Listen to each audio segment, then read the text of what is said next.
Keluarga korban tawuran mengamuk di persidangan.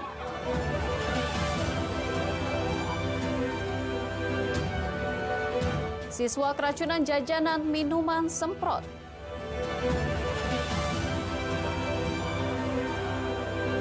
PJ Sekda Sumsel panggil manajemen Sriwijaya FC.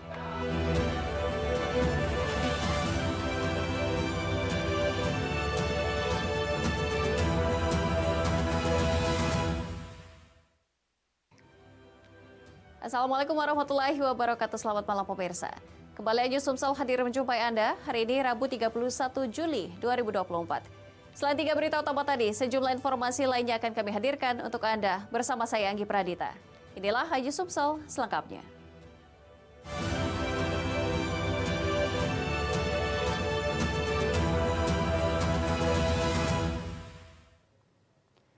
Kita awali informasi pertama, pemirsa. Sidang lanjutan kasus tawuran dua kelompok di Keramasan Palembang mengakibatkan satu korban meninggal dunia berakhir ricuh. Keluarga korban mengamuk melempar para pelaku di ruang persidangan Pengadilan Negeri Palembang.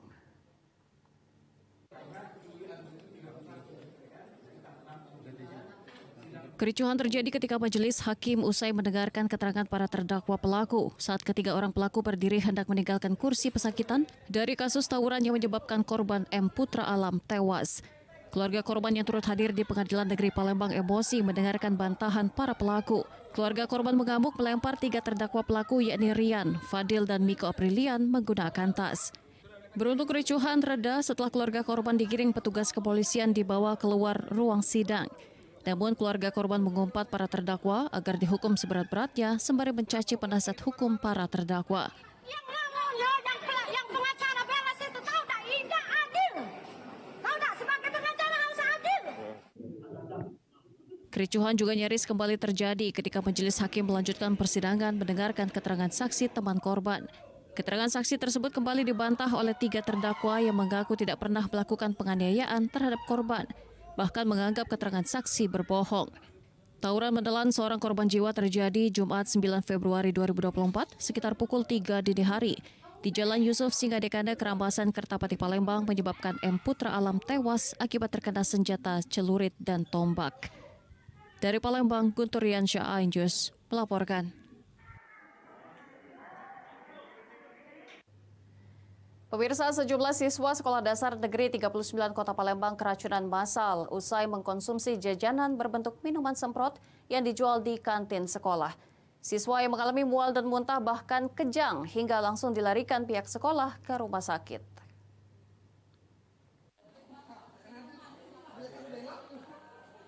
Sedikitnya 9 siswa keracunan. 5 orang telah diperbolehkan pulang ke rumah, 4 orang sisanya harus menjalani perawatan intensif di rumah sakit usai mengalami gejala mual dan muntah yang mengkhawatirkan. Peristiwa ini terjadi pada hari Senin kemarin. Saat itu siswa yang hendak jam istirahat sekolah membeli jajanan di kantin. Namun saat hendak mengikuti jam pelajaran, siswa mengalami gejala mual hingga harus dilarikan ke puskesmas terdekat. Melihat kondisi korban mengalami gejala mengkhawatirkan, pihak puskesmas merujuk siswa keracunan ke rumah sakit terdekat. Pihak sekolah segera mencari tahu penyebab para siswa mengalami keracunan hingga didapati bahwa para siswa tersebut baru saja mengkonsumsi minuman semprot. Tim Badan Pengawas Obat dan Makanan serta aparat kepolisian yang menyelidiki kasus ini telah mengamankan seluruh sampel minuman semprot rasa yang dijual di kantin. Jam setengah 10 itu anak kan istirahat, mungkin kesempatan itulah anak-anak jajan kan. Nah setelah jam 10 masuk anak-anak guru agama masuk, guru bidang studi agama langsung ke anak-anak muntah. Itu ada 3 siswa semulanya. Nah, terus satu lagi siswa laki-laki menyusul karena dia merasa mual, merasa pusing. Kami belum bisa menjawab apakah anak itu memang betul murni dari minum itu atau tidak karena belum ada dari pemeriksaan dari POM. Harus dilakukan penyelidikan, ya kan? Terkait dengan bahan makanannya, kemudian apakah itu expired atau tidak, penyajiannya bagaimana itu harus dipastikan. Dari Kemenkes ke depan apakah akan diperketat Untuk antisipasi ke depannya gimana? Saya kira untuk pengawasan bahan makanan kan dari BPOM, bahan makanan itu, dan yang penting juga bahwa pelaporannya harus benar gitu. Jadi jangan namanya kondisi sakitnya hari ini Sampel minuman semprot berbagai rasa tersebut telah dibawa BPOM daerah Sumatera Selatan guna diperiksa kandungannya. Dari Palembang, Guntur Riansyah, iNews melaporkan.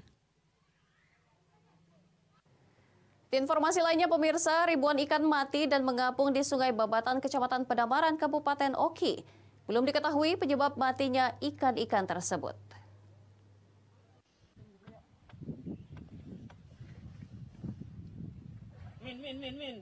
Beberapa hari terakhir, warga desa di Kecamatan Pedamaran, Kabupaten Oki dikejutkan dengan banyaknya ikan-ikan mati dan mengapung di Sungai Babatan di kecamatan tersebut. Bahkan jumlah ikan yang mati dan mengapung cukup banyak hingga ribuan. Setiap hari sungai dipenuhi ikan mati, diperkirakan ikan tersebut berasal dari Sungai Mesuji karena Sungai Babatan mengalir dan tembus ke sungai-sungai lain seperti Mesuji, Lempuing, dan lainnya. Ikan tersebut dari berbagai jenis ikan dan ukuran, mulai dari kecil hingga berukuran besar, bahkan ada di antaranya seekor ikan yang beratnya mencapai 4 kg. Di antara ikan-ikan yang mati, ada yang masih layak untuk dikonsumsi, sehingga ada sebagian warga yang mengambilnya untuk dimasak. Kemungkinan dari mana Pak asal ikan ini? Kurang tahu juga gitu. Tapi ya, mungkin daerah Mesuji atau Lempuing itu mungkin. Karena ini nyebrang nyampe Lempuing sana ya? Iya, ini sampai ke Lampung sana dan sungai ini kan. Daerah Mesuji. Jadi sehari itu kalau sekali lewat tuh ada ribuan Pak ikan. Oh ya, puluhan ribu ikan yang ngapung. Puluhan ribu. Bukan ribuan lagi. Hingga saat ini belum diketahui penyebab ikan mati. Warga juga tidak ada yang keracunan ataupun sakit setelah mengkonsumsi ikan tersebut. Dari Ogan Komering Ilir, Fitriadi, iNews melaporkan. Kodam 2 Sriwijaya gelar apel pasukan simulasi aksi demo. Informasinya akan kami hadirkan sesaat jeda, tetaplah bersama kami.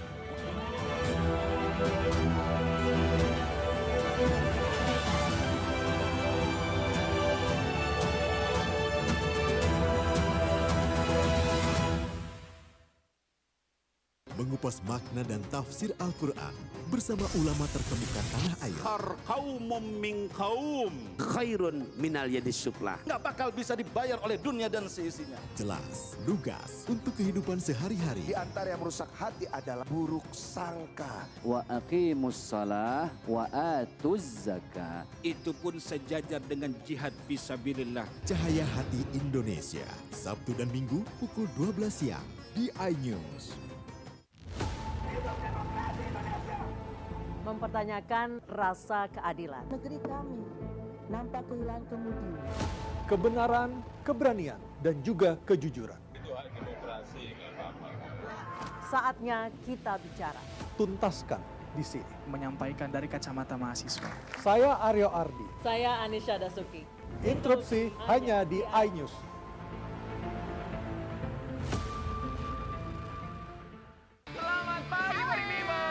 Hadir menemani pagi Anda dengan sajian informasi unik dan menarik. Rasanya seperti apa nih? Kalau gitu langsung aja kita mulai. Pope yang lucu banget, beda dari yang lain. Iya sih. Menghadirkan bintang tamu yang menginspirasi. Sushi karak, nasi jajar, Tentu saja kurang sehat. tetap di Morning Update. Ada pagi hari. Morning Update, Senin sampai Jumat pukul 7 pagi di iNews. Update informasi terlengkap menuju prime time berkualitas bersama iNews. Selamat sore. Bekerja keras. iNews sore setiap hari. Di iNewsroom dan Banjar terus iNewsroom Senin sampai Jumat. iNews Prime Senin sampai Jumat. Selamat malam pemirsa, kembali iNews malam setiap hari hanya di iNews. Temani weekendmu bersama program kuliner spesial. Kalaparan, eksplor gokil wisata kuliner. Tempat makan yang jarang terekspos. Food Diary, mengupas sejarah kuliner, hidangan viral dari Nusantara sampai mancanegara. Mantep banget, mantep banget. Saksikan kuliner spesial weekend, Sabtu dan Minggu pukul 10 pagi di iNews.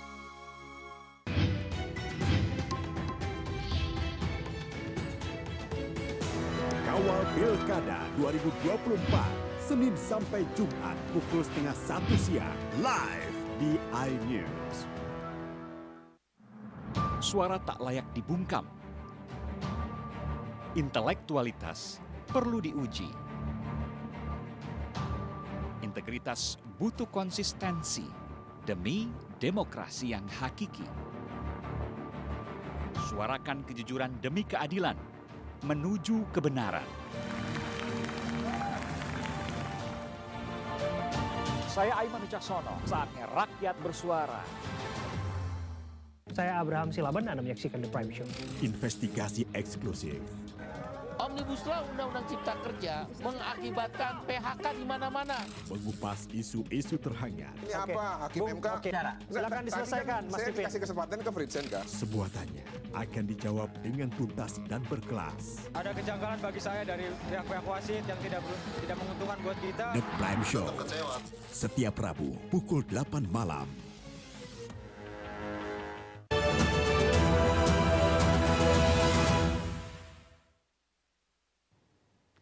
Anda masih bersama kami dalam Aju Somsel.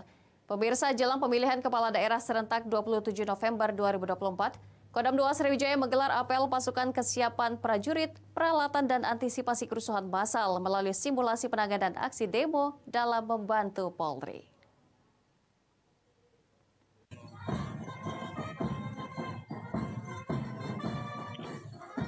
Apel pasukan dan pengecekan kesiapan prajurit yang akan ditugaskan pada pilkada nanti dipimpin Panglima Kodam 2 Sriwijaya Majen TNI Naudi Nurdika. Pangdam juga melakukan pengecekan terhadap peralatan yang akan digunakan jika terjadi kerusuhan massa melalui simulasi penanganan aksi demo dalam membantu Polri. Panglima Kodam 2 Sriwijaya Majen TNI Naudi Nurdika menyatakan, saat ini TNI dan Polri memetakan daerah di Sumsel yang rawan pertentangan antar pendukung paslon. Ia juga menekankan prajurit TNI harus netral pada pesta demokrasi pilkada nanti. Tentang netralitas saya kira sudah jelas ya dari pimpinan kita berkata Panglima TNI, Pasha dan tentunya saya juga demikian. Tidak ada tawar-tawar lagi. Netralitas TNI itu kunci. Karena kita ketika bertugas untuk mengamankan sesuatu ya kita tidak boleh punya salah satu. Kita harus di tengah-tengah dan harus netral. Ada sanksi begitu ya pada anggota. Itu sanksi akan sangat berat. Dari Palembang, Guntur Riansyah, iNews melaporkan.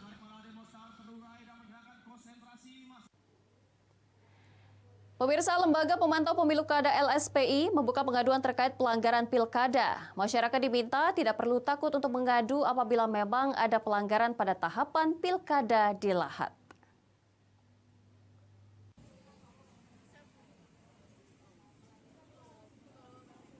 Lembaga Pemantau Pemilu Kada LSPI membuka posko pengaduan pelanggaran tahapan pilkada di Lahat. Ardiansyah, Ketua LSPI Korda Lahat, mengatakan banyak potensi kerawanan pemilu kada 2024 seperti tahapan saat ini, yakni verifikasi faktual calon perseorangan. Apabila nama masyarakat dicatut mendukung calon independen padahal tidak pernah menyatakan dukungan, maka warga itu bisa mengadu ke LSPI karena merasa dirugikan. Kemudian pada tahapan coklit, warga yang tidak memenuhi syarat sebagai pemilih harus dikeluarkan dan apabila ada yang belum terdaftar bisa dilaporkan untuk menjadi pemilih. Ya, kita mengajak masyarakat agar berpartisipasi aktif. Kalau namanya misalnya di Perpak, namanya misalnya ada orang yang tercatut, namanya tanpa persetujuan dia masuk di sana, boleh dia melaporkan. Atau mungkin ada masyarakat yang melaporkan orang tersebut sudah meninggal dunia, masih tercatat atau tercatut di dalam verifikasi faktual itu boleh melaporkan ke LSPI. LSPI akan merekapitulasi dan mengakomodir setiap laporan yang ada dan akan meneruskan kepada lembaga yang berwenang untuk dapat memproses laporan tersebut. Dari Lahat Balaputra, iNews melaporkan.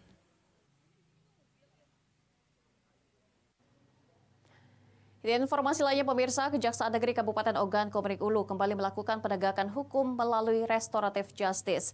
Kali ini Kejari Oki melalui Seksi Tindak Pidana Umum menghentikan proses penuntutan kasus penadahan HP dengan terdakwa RD Ambara, warga Kelurahan Sekarjaya.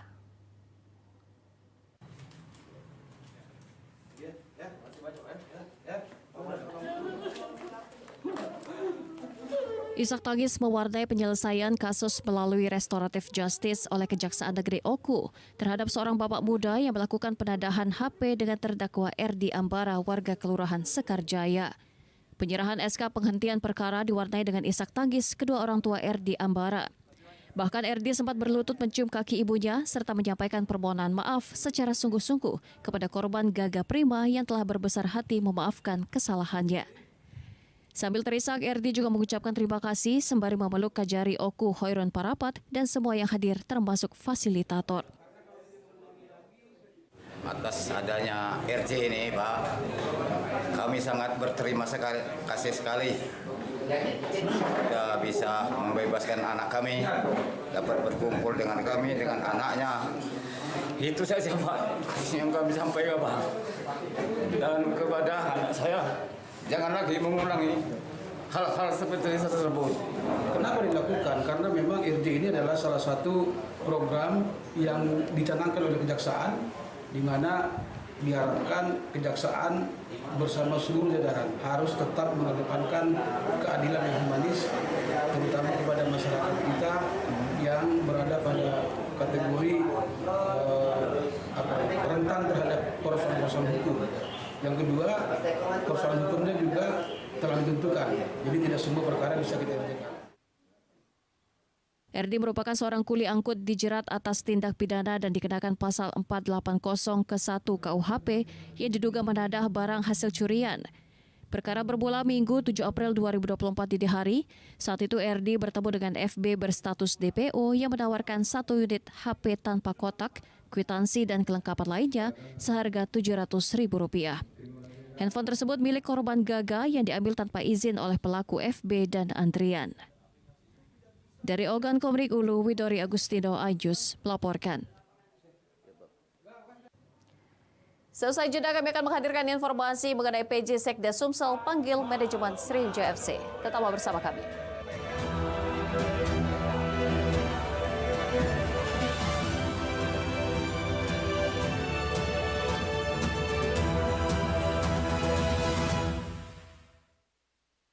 Mengupas makna dan tafsir Al-Quran bersama ulama terkemuka tanah air. Kaum min kaum khairun minal yadis syuklah. Nggak bakal bisa dibayar oleh dunia dan seisinya. Jelas, lugas untuk kehidupan sehari-hari. Di antara yang merusak hati adalah buruk sangka. Wa aqimus shalah wa atuz zakah. Itu pun sejajar dengan jihad fisabilillah. Cahaya Hati Indonesia, Sabtu dan Minggu pukul 12 siang di iNews. Mempertanyakan rasa keadilan. Negeri kami nampak kehilangan kemudi. Kebenaran, keberanian, dan juga kejujuran. Itu hak demokrasi, nggak apa-apa. Saatnya kita bicara. Tuntaskan di sini. Menyampaikan dari kacamata mahasiswa. Saya Aryo Ardi. Saya Anisha Dasuki. Interupsi hanya di iNews.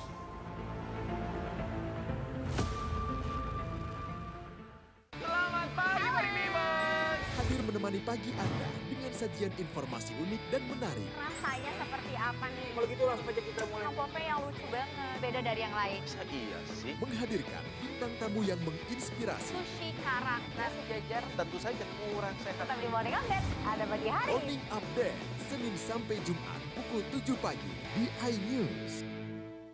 Update informasi terlengkap menuju prime time berkualitas bersama iNews. Halo, selamat sore. Bekerja keras.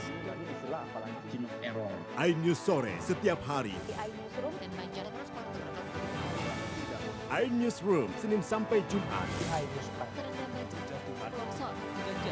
iNews Prime Senin sampai Jumat. Selamat malam pemirsa, kembali berkembang gratis. iNews malam setiap hari hanya di iNews. Temani weekendmu bersama program kuliner spesial. Kalaparan, eksplor gokil wisata kuliner. Tempat makan yang jarang terekspos. Food Diary, mengupas sejarah kuliner, hidangan viral dari Nusantara sampai mancanegara. Mantep banget, mantep banget. Saksikan Kuliner Spesial Weekend, Sabtu dan Minggu pukul 10 pagi di iNews.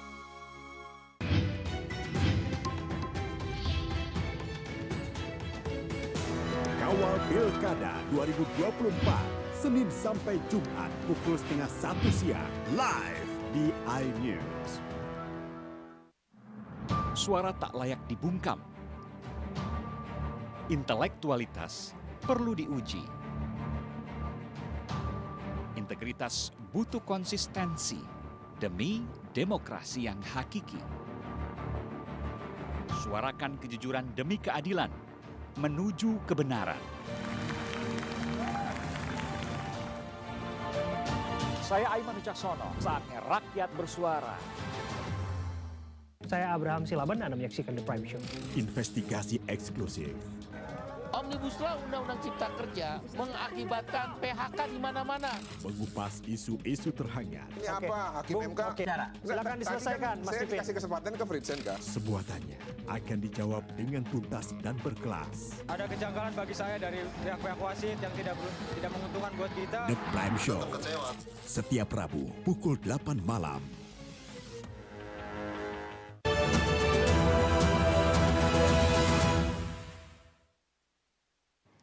Terima kasih Anda masih bersama kami. Pemirsa, anggota TNI Kodim 0402 OKI berhasil menggagalkan aksi begal oleh pelaku bersenjata api.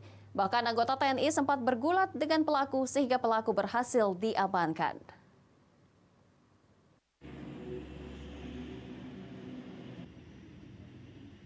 Serda Agus Siswanto, anggota TNI Kodim 0402 OKI, berhasil menggagalkan aksi begal yang akan dilancarkan oleh kedua pelaku, AR dan AZ di Desa Lubuk Keliat, Kecamatan Lubuk Keliat, Ogan Ilir. Anggota TNI ini awalnya curiga dengan gerak-gerik kedua pelaku dengan mengendarai sepeda motor, salah satu di antaranya pun membawa senjata api rakitan. Seketika itu, Serda Agus langsung memepet kendaraan pelaku hingga terjadi kejar-kejaran. Bahkan sempat terjadi pergulatan hebat antara anggota TNI dan pelaku. Seorang pelaku berhasil diamankan meski seorang pelaku sempat meloloskan diri. Pelaku kemudian dibawa ke Polsek Tanjung Batu untuk proses hukum lebih lanjut. Dari penangkapan tersebut berhasil disita 1 pucuk senpira berikut 4 butir amunisi dan peluru kaliber. Kami sudah mengirimkan laporan kepada satuan atas, kemudian juga kami sudah membuatkan surat permohonan untuk diberikan apresiasi penghargaan dari pimpinan. Semoga Sersan Agus semakin semangat lagi. Kami perjuangkan untuk diberikan reward dari pimpinan atas keberanian. Kini anggota TNI tersebut diajukan untuk menerima penghargaan atas keberaniannya mengungkap begal. Dari Ogan Komering Ilir, Fitriadi iNews melaporkan.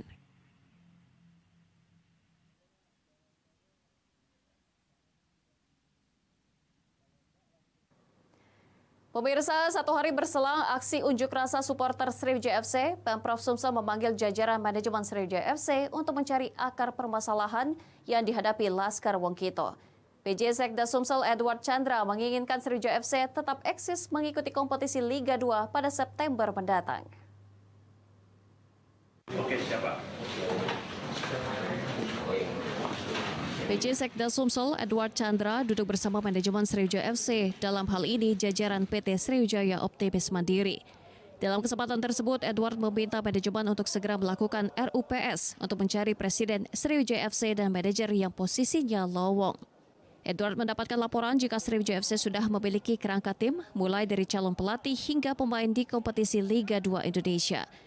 Namun akar permasalahan yakni pendanaan yang minim karena sejumlah proposal manajemen Sriwijaya FC ke BUMD belum direspon dengan baik.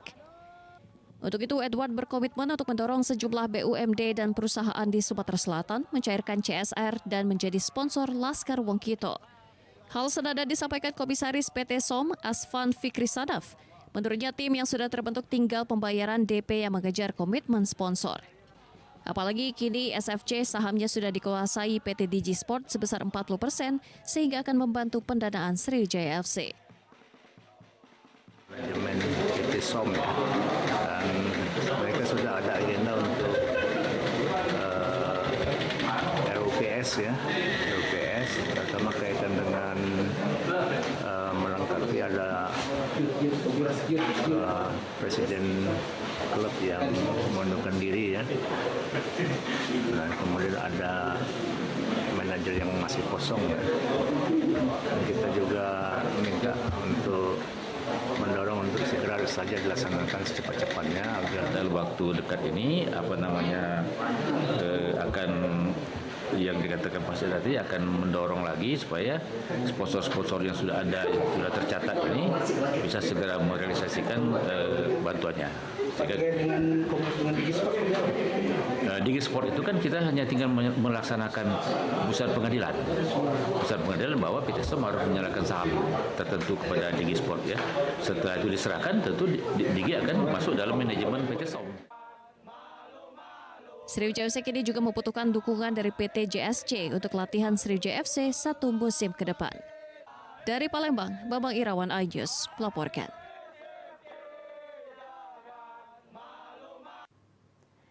Pemirsa, informasi tadi mengakhiri iNews Sumsel di edisi hari ini. Saya Anggi Pradita dan kerabat kerja yang bertugas mengucapkan terima kasih atas kebersamaan Anda. Selamat malam dan selamat beristirahat.